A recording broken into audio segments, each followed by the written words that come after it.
আজ 16 ডিসেম্বর, মহান বিজয় দিবস।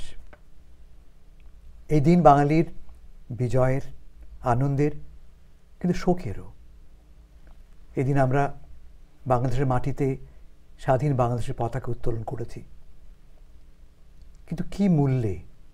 30 লক্ষ শহীদের রক্ত, শহীদের আত্মত্যাগ, তার পেছনে রয়েছে এই বিজয়। ফলে আজকে সবার আগে আমরা স্মরণ করব সেই সব মহান আত্মত্যাগী শহীদদের, যাদের রক্তে, যাদের ত্যাগে আজকের বাংলাদেশ প্রতিষ্ঠিত। বিজয় দিবসে আমরা স্মরণ করব আমাদের গৌরবময় মুক্তিযুদ্ধের কথা, তাদের ত্যাগ, তাদের তিতিক্ষা, এবং পাশাপাশি ভাববো আমরা কেন যুদ্ধে গিয়েছিলাম। এবং আজ 4.5 দশক পরে আমরা মূল্যায়ন করব যে ত্যাগের চেতনা নিয়ে আমরা যুদ্ধে গিয়েছিলাম, তা কি অর্জিত হয়েছে? না হয়ে থাকলে আমাদের এখন করণীয় কী? এইসব প্রশ্ন নিয়ে কথা বলতে আজকে আমাদের স্টুডিওতে এসছেন দুজন খ্যাতনামা ব্যক্তিত্ব, খ্যাতনামা মুক্তিযোদ্ধা। আমার বাঁ পাশে আছেন ডক্টর নুরুন নবী। ডক্টর নুরুন নবী দীর্ঘদিন মার্কিন যুক্তরাষ্ট্রে বাস করছেন। এই মুহূর্তে তিনি planes border টাউনশিপের councilman. Doctor Nurun নবী লেখক, তিনি বই লিখেছেন ব্যাটলস অফ 71, যাতে তিনি তার নিজের মুক্তিযুদ্ধের কথা বর্ণনা করেছেন। একই বইয়ের বাংলা ভার্সনও আছে, তার নাম জন্মেছি বাংলায় ও আমার 71 আমার যুদ্ধ। আমার ডান দিকে আছেন জাতিসংঘে বাংলাদেশের স্থায়ী প্রতিনিধি, রাষ্ট্রদূত জনাব AK আব্দুল মোমেন। ডক্টর মোমেনও দীর্ঘদিন মার্কিন যুক্তরাষ্ট্রে বাস করছেন, এদেশে অধ্যাপনা করেছেন এবং 71-এ মার্কিন যুক্তরাষ্ট্রে এবং বাংলাদেশের মাটিতেও ভারতের মাটি থেকে যুদ্ধে অংশ নিয়েছেন। আজকে আমরা এদের কাছে গল্প শুনব মুক্তিযুদ্ধের, তাদের অভিজ্ঞতার, এবং শুনব তাদের প্রাপ্তি এবং অপ্রাপ্তির কথা। আমি প্রথমে যাচ্ছি আমাদের নবী ভাইয়ের কাছে, ডক্টর নুরুন নবী। আমি বলতে ভুলে গেছি, ডক্টর নবী কিন্তু বিখ্যাত বিজ্ঞানীও বটে। ডক্টর নবী, আপনার কাছে আমার প্রশ্ন, আপনি কোথায় যুদ্ধ করেছেন, যুদ্ধকালীন অভিজ্ঞতা সংক্ষেপে আমাদের বুঝিয়ে বলেন। অনেকে আমরা জানি না আমরা কীভাবে যুদ্ধে গিয়েছিলাম, কেন গিয়েছিলাম, এবং যুদ্ধে কী করেছি আমরা, যদি সংক্ষেপে বুঝিয়ে বলেন একটু আমাদের। আমি টাঙ্গাইলে মুক্তিযুদ্ধ করেছি কাদের সিদ্দিকীর নেতৃত্বে। আমি বলতে চাচ্ছি যে আমরা কেন যুদ্ধে গিয়েছিলাম। আমি কোনো অবস্থার পরিপ্রেক্ষিতে নয়, আমি জেনে শুনে সজ্ঞানে যুদ্ধে গিয়েছিলাম, কারণ আমি ছিলাম মুক্তি সংগ্রামের একজন সৈনিক।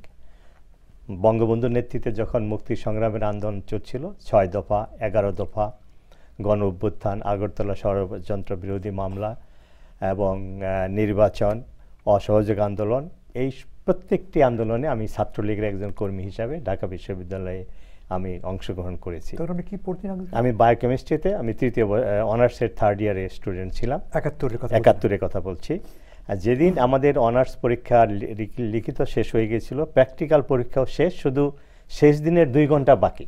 সেটা ছিল 3রা জানুয়ারি। বঙ্গবন্ধু জাতীয় পরিষদ ঢাকায় যে অনুষ্ঠিত হওয়ার কথা ছিল, সেটা পসপন করার পরিপ্রেক্ষিতে তিনি হরতাল ডেকেলেন, অসহযোগ আন্দোলন শুরু করলেন। এইটা শুনেই মাত্র 2 ঘন্টা বাকি ছিল আমাদের পরীক্ষা। সেটার দিকে তোয়াক্কা না করে আমরা সবাই সেই ক্লাস থেকে বেরিয়ে গিয়ে মিছিলে যোগদান করি। এইভাবেই সেদিন আমরা অসহযোগ আন্দোলন অংশগ্রহণ করেছিলাম। 25শে মার্চ যখন বঙ্গবন্ধুর সাথে ইয়াহিয়া খানের আলোচনা ভেঙে গেল, আমরা যখন খবর পেলাম, আমরা ওই সময় প্রতিদিন সন্ধ্যার সময় ছাত্র সংগ্রাম পরিষদের অফিস ছিল ইকবাল হলে তৎকালীন, সেখানে গিয়ে আমাদের কি করণীয় সেটা আমরা করতাম। আমাদের হলগুলো বন্ধ হয়ে গেছে, কিন্তু আমরা সংগ্রাম পরিষদের যারা কর্মী, ছাত্রলীগ, ছাত্র ইউনিয়ন, এরা আমরা ওখানে ছিলাম। এপিএসএলে আমরা প্রায় 20-25 জন ছাত্র ছিলাম। আমরা প্রতিদিন সেখানে যেতাম। 25শে মার্চ সন্ধ্যায় বলা হলো ইয়াহিয়া খান চলে গেছে, আলোচনা ভেঙে গেছে, আজকে পাকিস্তানি সৈন্য নামানো হবে। আমাদের উপরে দায়িত্ব দেওয়া হলো শাহবাগ হোটেল তখন ছিল, যেটা আজকে বঙ্গবন্ধু পিজি হসপিটাল, সেটার সামনে তখন একটা কনস্ট্রাকশন হচ্ছিল, মুসলিম কনভেনশন মুসলিম লীগের একটি বিল্ডিং তৈরি হচ্ছিল। সেখানে আমাদেরকে বলা হলো বস্তির ইকবাল হল, জিন্না হলের পিছিয়ে যে বস্তি, সেখান থেকে লোকজন নিয়ে আমরা 50-60 জন লোক নিয়ে সেখানে আমরা ব্যারিকেড তৈরি করলাম, যাতে ঢাকা ইউনিভার্সিটিতে মিলিটারি আসতে না পারে। আমরা যখন 11:30টার দিকে কাজ করছি, আমাদের হইচই দেখে একটা আর্মি কলাম আসলো, ওই তখন যে পানির ফোয়ারা ছিল সেখানে থেমে দেখলো যে আমরা কনস্ট্রাকশনের ম্যাটেরিয়াল দিয়ে আমরা ব্যারিকেড তৈরি করছি। তখন ওরা গাড়ি আমাদের দিকে ঘুরিয়ে ওখানে গুলি করে। তো ভাগ্যক্রমে আমি সেই সময় একটু দম নেওয়ার জন্য এটা 12টা আগেই ঘটছে ঘটনা, এটা মানে 11:30 থেকে 12:15 এই সময়টাতে। তো আমি ভাগ্যক্রমে ওই সময় একটু দম নেওয়ার জন্য ফুটপাতে দাঁড়িয়েছিলাম, যার ফলে সরাসরি আমার গুলি লাগে না, কিন্তু গুলির শব্দে যে লাফিয়ে পড়েছিলাম কর্দমাতে, সেখান থেকে স্বস্তি ফিরে আসার পরে আমি দৌড়িয়ে এলিফ্যান্ট রোডে, তখন আমার এক কাজিন ছিল, সেই বাসায় আশ্রয় নেই। তারপরে ঘটনা তো আমরা সবাই জানি, পাকিস্তানিরা উইদিন হাফ অ্যান আওয়ার সারা ঢাকা শহরে নরকের অবস্থা সৃষ্টি করে। তারা পিলখানা অ্যাটাক করে, ডরমিটরি, ইউনিভার্সিটি ডরমিটরি অ্যাটাক করে, পুলিশ হেডকোয়ার্টার অ্যাটাক করে, তারপরে হিন্দু পল্লী যেটা পুরানো ঢাকা সেখানে অ্যাটাক করে। তারপরের ঘটনা আমি সংক্ষেপে বলতে যাচ্ছি, যখন কারফিউ দেওয়া হলো, কারফিউ যখন তুলে নেওয়া হলো, তখন আমি গ্রামে চলে যাই পায়ে হেঁটে। গ্রাম মানে কোথায়? আমার টাঙ্গাইলে আমার, হ্যাঁ, গোপালপুর থানায় আমার বাড়ি। সেখানে গিয়ে কয়েকদিন থেকে ভারতে যাওয়ার চেষ্টা করি। ভারতে বর্ডার ক্রস করতে না পেরে আবার ফেরত এসে। তখন টাঙ্গাইল কি মুক্ত ছিল? এক অর্থে আমি আর্মি যে পৌঁছানি না, সেটা ঠিক। আমি যেদিন যাই তখনও পাকিস্তানি আর্মি পৌঁছেনি। আমি তো 26শে মার্চ আমি বোধহয় 27-28 তারিখে গ্রামে ফিরলাম, তখনও টাঙ্গাইল মুক্ত। আমরা শুনছি পাকিস্তানি আর্মি আসবে টাঙ্গাইলে। তারপরে আমি 2-1 সপ্তাহ থেকে গ্রামে থেকে, তখন আমি টাঙ্গাইলে থেকে আমি বর্ডার পাস ক্রস করে যাওয়ার জন্য চেষ্টা করি। যখন বর্ডার ক্রস করতে পারলাম না, তখন ফিরে এসে আমরা কয়েকজন মিলে একটা মুক্তিযুদ্ধ বাহিনী গঠন করি, ইপিআর বিডিআর এর লোকজন নিয়ে। আমরা 2-3 দিন সেই ক্যাম্পে থেকে ট্রেনিং নিচ্ছি। এমন সময় শুনলাম কাদের সিদ্দিকী নামে, যার নামে আমি আগে জানতাম, সে আরও একটু আধুনিক মুক্তি বাহিনী গঠন করেছে অনেক মুক্তিযোদ্ধাদেরকে নিয়ে। এটা কদিনের কথা বলছেন? এটা হলো এপ্রিল মাসের শেষে, 1 মাসের মধ্যে। 1 মাসের মধ্যে। তো আমি কাদের সিদ্দিকীর ব্যাকগ্রাউন্ড কি ছিল? উনি তখন টাঙ্গাইল জেলা ছাত্রলীগের সাধারণ সম্পাদক ছিলেন, আর ওনার সামরিক অভিজ্ঞতা ছিল। উনি আর্মিতে চলে গিয়ে 65-এর যুদ্ধে অংশগ্রহণ করেছিল। তারপরে যখন ওনার বড় ভাই লতিফ সিদ্দিকী বড় ছাত্র নেতা হয়, তখন উনি আর্মির চাকরি ছেড়ে দিয়ে এসে ছাত্র রাজনীতিতে অংশগ্রহণ করে। তো সেই সময় তিনি জেলা ছাত্রলীগের জেনারেল সেক্রেটারি ছিলেন। আর যেহেতু তার আর্মির অভিজ্ঞতা রয়েছে, সেই জন্য তিনি মুক্তিবাহিনীর গঠন করলেন। আমরা আমাদের এই ছোট্ট গ্রুপ নিয়ে। তার নাম কি ছিল মুক্তিবাহিনী? তার বাহিনীর নাম কি ছিল? পরবর্তীতে নাম এসেছে, আমি সেটা বলছি। কিন্তু হ্যাঁ, ওই সময় মুক্তিবাহিনী। আচ্ছা, আমরা যে জয়েন করলাম, সেই সময় মুক্তিবাহিনীর কাদের সিদ্দিকীর নেতৃত্বে হিট অ্যান্ড রান করে আমরা যুদ্ধ করতাম এবং পাকিস্তানিদের অস্ত্র কুড়িয়ে নিতাম। একটু বুঝে বলুন হিট অ্যান্ড রান ব্যাপারটা কি ছিল? হিট অ্যান্ড হলো আমরা যেখানে পাকিস্তানের অবস্থান আছে সেখানে ওদেরকে অ্যাটাক করে আমরা কিন্তু সরে আসতাম। তো তার ফলে হতো কি, আপনি নিজে অংশগ্রহণ করেছেন 71 অপারেশন? আমি ওই এপ্রিল মাসে আমি অংশগ্রহণ করিনি, আমি প্রথম দিকের কথা বলছি। যে আমার দায়িত্বটা কি আসলো সেটা আমি বলার জন্য ব্যাকগ্রাউন্ডটা বলছি। তো হিট অ্যান্ড রান করে যখন আমরা চলে আসতাম, তখন ওরা ওই সমস্ত এরিয়া থেকে, আমরা যেখানে অ্যাটাক করতাম ওই সমস্ত এরিয়ায় বাড়িঘর জ্বালিয়ে দিত, লোকজনকে মারতো। তো আমাদের উন্মুক্ত জায়গাগুলো ধরে রাখার প্রয়োজনীয়তা দেখা দিল। এর জন্য আমাদের দরকার হলো ভারী অস্ত্র। তখন কাদের সিদ্দিকী আমাকে দায়িত্ব দিলেন ভারতে গিয়ে, আমাদের মুজিবনগর সরকার ভারতীয় বাহিনীর সাথে যোগাযোগ করে হেভি অস্ত্র আনার। এটা কোন মাসে? এটা হলো আমি এপ্রিলের শেষে, আমি প্রায় 2 সপ্তাহ, কারণ কোন রাস্তা দিয়ে যাব আমার জানা ছিল না। প্রথম যমুনা নদী দিয়ে যাওয়ার চেষ্টা করলাম, সেখানে আমরা ডাকাতের পাল্লায় পড়লাম, কারণ ওই সময় রিফিউজি যাচ্ছিল ইন্ডিয়াতে। তো আমরা ওদের সাথে ফাইট ব্যাক না করে আমরা পিছিয়ে অন্য রাস্তা দিয়ে যাওয়ার চেষ্টা করলাম। তখন আমরা জামালপুর দিয়ে সরিষাবাড়ি হয়ে বর্ডার ক্রস করে, গারো পাহাড় ক্রস করে আমি ভারতের বিএসএফ এর যে ক্যাম্প ছিল ঢালুতে, সেখানে গিয়ে উপস্থিত হই। এবং সেই ক্যাম্পের যে প্রধান ছিলেন, তিনি সরাসরি ইন্ডিয়ান আর্মিকে জানালো যে টাঙ্গাইল মুক্তিবাহিনীর একজন প্রতিনিধি এসেছে। আমাকে জিজ্ঞাসা করা হয়েছে যে কেন এসেছে, আমি বলছি অস্ত্রের জন্য। পরের দিন সকালে ব্রিগেডিয়ার সান সিং, যিনি ওই ব্রিগেডের কমান্ডার ছিলেন, তিনি আসলেন তুরাত থেকে, তার হেডকোয়ার্টার ছিল তুরাতে। তো উনি এসে, এক শিখ অফিসার, আমি তখন 22 বছরের যুবক, 90 পাউন্ড আমার ওজন, আমি 5 ফুট 2 আর সে হলো 6.5 ফুট। আমাকে একদম কোলে বকে ধরিয়ে নিল। সো আমি এই ধরনের ওয়েলকাম আমি আশা করিনি, কারণ আমি ভেবেছি আমাকে এস্টাবলিশ করতে হু আই অ্যাম। তো উনি বললেন যে তোমাদের কথা আমরা জানি, তোমরা যে টাঙ্গাইলে যুদ্ধ করছো সেটা পাকিস্তান আর্মির ওয়্যারলেস ইন্টারসেপ্ট করে আমরা এই খবর পেয়েছি, তোমাদের সাথে যোগাযোগের আমরা চেষ্টা করেছি, আমরা ব্যর্থ হয়েছি। তো তোমরা নিজ উদ্যোগে তুমি এসেছো, আমরা অত্যন্ত খুশি। তোমাকে আগামী কালকেই না আজকে বিকালে তোমাকে তুরাতে যেতে হবে, সেখানে মেজর জেনারেল গিল 101 কমিউনিকেশনের যে মেজর জেনারেল তার সাথে দেখা করতে হবে। তো লং স্টোরি শর্ট, তার সাথে আমি দেখা করলাম। সে এক কথায় বলল, তোমার কত অস্ত্র দরকার, কত গোলাবারুদ দরকার, তুমি যা পাও সেটা নিয়ে যাবে। আচ্ছা, আমরা এখানে থামি। আমরা এখানে এপ্রিলের শেষ নাগাদ এসেছি আমরা। মোহন ভাই, যুদ্ধের ঠিক আগে, যুদ্ধের পরে, ইমিডিয়েটলি 1 মাসে আপনি কি করেছেন, কোথায় ছিলেন? আমি ঢাকাতে ছিলাম যুদ্ধের আগে।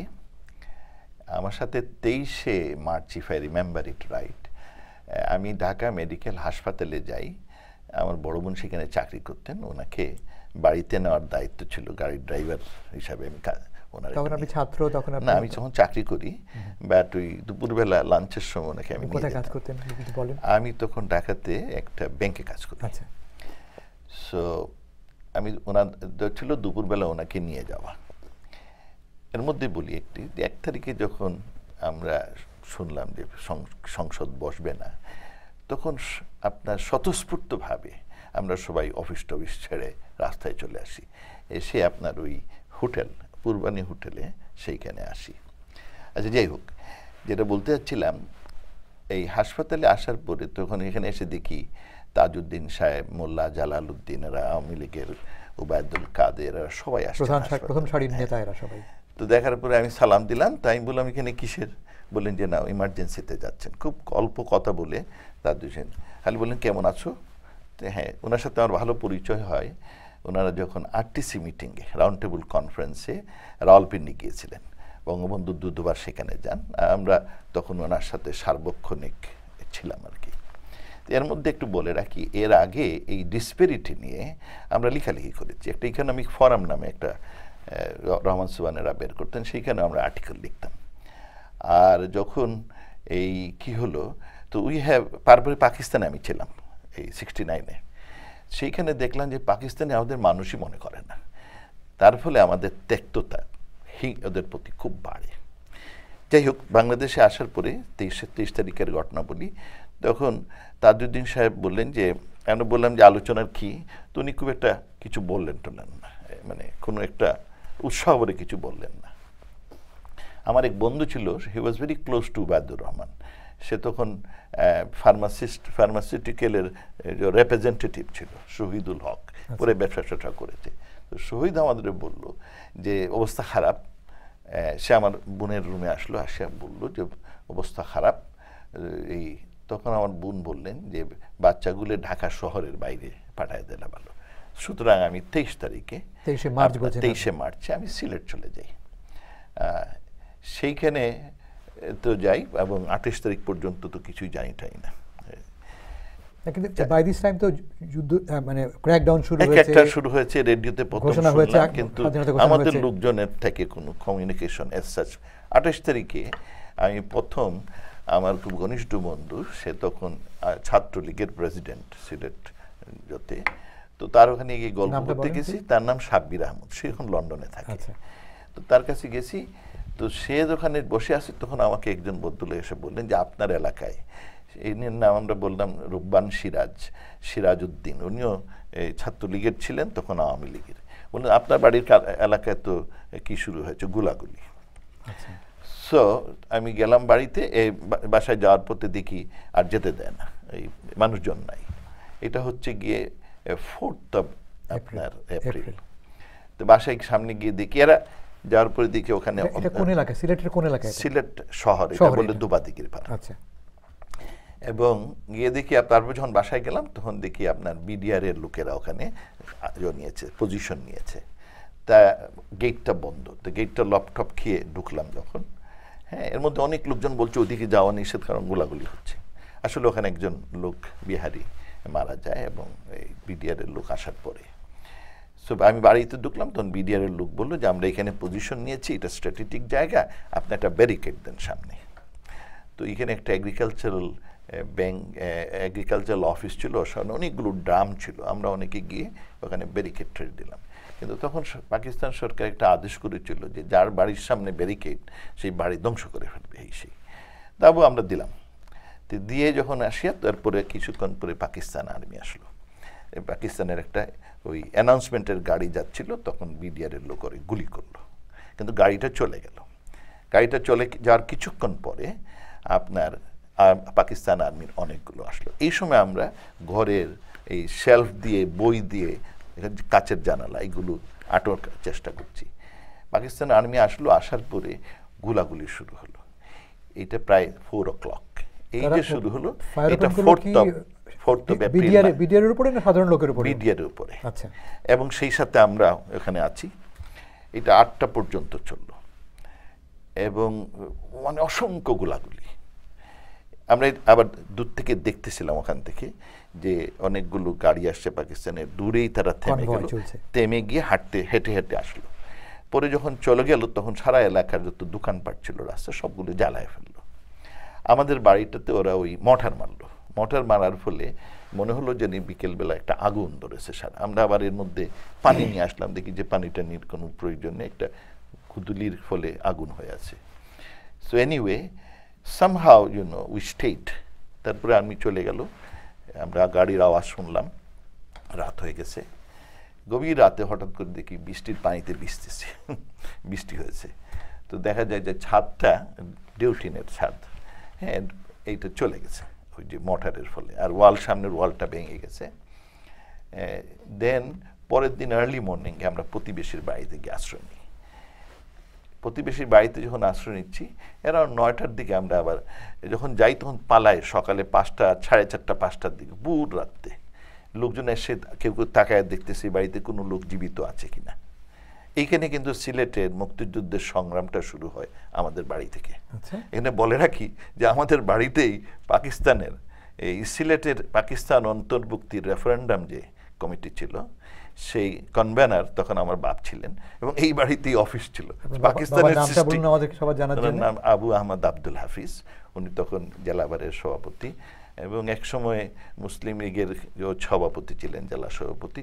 52 সালে উনি মুসলিম লীগ থেকে আপনার ভাষা আন্দোলনে সময় উনি ইস্তফা দেন এবং তখন ভাষা আন্দোলনের সবচেয়ে বড় মিটিং যেটা হয় এটা সিলেট গড়গড়ে, হি প্রিসাইডেড ওভার ইট। এরপর থেকে উনি মানে চলে গেছেন। ভাষা আন্দোলনে আমার পরিবারের অনেকেই আপনার ইনভলভ ছিলেন। সো আমার বাবা তখন he left Muslim, resign from Presidency of Muslim League, not left, resign from the president. যাই হোক, তো আমরা প্রথমে আশ্রয় নিলাম। এরপরে আপনার দেখি যে 9টার দিকে আমরা এর মধ্যে এসছি ঘরে জিনিসপত্র কিছু টাকা পয়সা নিয়ে যাবো এইসব করতে, তখন দেখি উপর থেকে বিমান আসতেছে এবং পিছনের একটা বাড়িতে বিমান, পাকিস্তানি এয়ারফোর্স একটা বম ফেললো, জ্বলে গেল, ধাও ধাও করে বাড়িটা পাকঘর চলে গেল।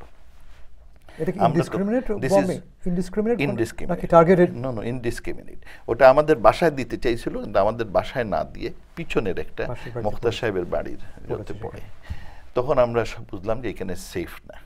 তখন আমরা পালাই করে বিভিন্ন কষ্ট করে আরেক বাড়ি থেকে আশ্রয় নিলাম। মনে হলো ওই এলাকায় যুদ্ধ নাই, আর আমাদের এলাকায় এইরকম একটা বিবশ। এরপরে এই অবস্থার পরে আপনার আমাদের অনেক পালানোর পরে গ্রামে গেলাম। গ্রামে যাওয়ার পরে কোথায় গেলেন আপনি? প্রায় 10 মাইল দূর ফুলবাড়ি। ফুলবাড়ি আমরা যখন আছি ওইখানে 20শে এপ্রিল পাকিস্তান, ওই এলাকা প্রথম মুক্ত ছিল। আমরা যখন পালাই সেই দিন জেল টেল ভেঙে, আমাদের বাড়ির সামনে বড় জেলটা ভেঙে সব লোক বের হয়ে আসে, হ্যাঁ, ওটা খুলে দেওয়া হয় জেলটা। কিন্তু আমরা ওই দিনে পালাই শহর থেকে। দেন কারণ তখন পাকিস্তানে আবার আসতে শুরু করেছে। আমরা 4 তারিখের যুদ্ধের পরে কিন্তু সিলেট মুক্ত। তো মুক্ত হওয়ার পরে ওই সময় জেল টেল খোলা হয়। তারপরে আবার পাকিস্তানি ফোর্সেস স্টার্টেড অ্যাডভান্সিং। আমরা গ্রামে এই ফুলবাড়িতে ছিলাম। হঠাৎ 20 তারিখে হঠাৎ করে সকালবেলা ফুলবাড়িতে বইটা নোন এজ বৈটিকেরের যুদ্ধ, একটা বড় যুদ্ধ হয় সকাল 9। সন্ধ্যাবেলা আমাদের ধরে নিয়ে গেল।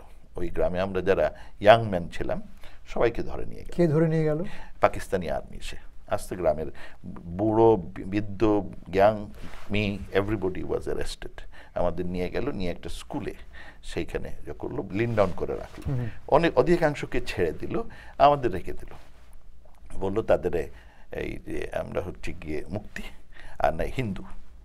হ্যাঁ, পরের দিন সারা রাত থাকলাম ওখানে, পরের দিন সকালবেলা আমাদের নিয়ে হাঁটালো অনেক দূর এই মুক্তির আর হিন্দুর বাড়ি দেখানোর জন্য। কিন্তু ওই এলাকায় তো I was never been there, so I have no idea. এটা বলছিলাম যে ওখানে একটি ছেলে দৌড় দিয়ে চলে গেছিল, তাকে গুলি করে, কিন্তু সেই ছেলেটা কে এখনো জানি না, বিকজ ওই এলাকায় আগে একবার দুবার গেল, উই ডোন্ট নো, যেখানে আশ্রয় নিয়েছিলাম। So I still remember, look for that boy, যে বেঁচে আছে কি না কি। So this was very strange. এরপরে ঘটনা আসলো, 2 ভাত কমে আমি বেঁচে গেলাম। আপনার যাতে আর্মি তখন আমাদের ধরে নিয়ে জিজ্ঞেস করতেছে যে তুমি, আমি ওর মধ্যে কিছু কথাবার্তা বলেছিলাম, তো কথাবার্তা বলায় দি গট ভেরি আপসেট, আমার হাতে বেয়নের দিকে মেরে একটা সে কেটে ফেললো, এই জায়গাটা এখনো কাটা। হ্যাঁ, কাটার আগে আমি ওদের বলছিলাম যে এরকম, I was arguing with them, যে এই এলাকায় আমি ছিলাম না, আমি জানি কেমনি হেসি, and they got mad. And then এরপরে বোধ হয় আই লস্ট মাই কনসিয়েন্স, অনেকক্ষণ পরে দেখি একটা অজ্ঞান হয়ে গেলে, হ্যাঁ, আমার এরপরে খেয়াল নেই কি হলো না হলো। এরপরে দেখি হঠাৎ করে কর্নেল সরফরাজ মালিক, এখনো মনে আছে, লম্বা চড়া উঁচু লোক, তার সামনে সে আমাকে তখন প্রশ্ন করলো যে আমার ছবি বঙ্গবন্ধুর সাথে আছে।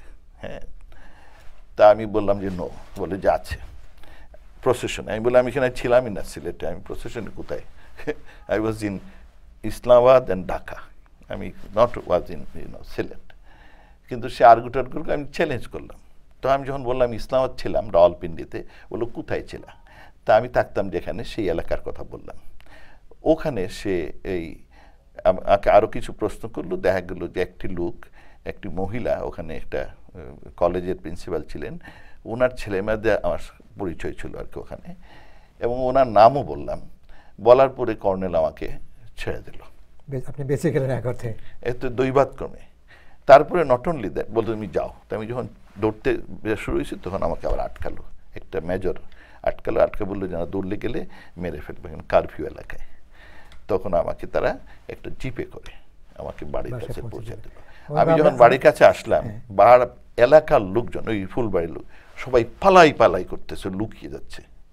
আবার সে নামিয়ে দিয়ে বললো কালকে আবার আসবে। আমি এসে যে করলাম, তখন ওই গাছ টাছ দিয়ে এরা আমার যেটা করলেন। এন্ড আচ্ছা, তো সেই দিন পরের দিনেও আসবে, সেইটা শুনে পরের দিনে সবার যত সবুজ রঙের লুঙ্গি টুঙ্গি ছিল সব দিয়ে খালি ফ্ল্যাগ বানানো হলো, সবাই ফ্ল্যাগ বানাচ্ছে।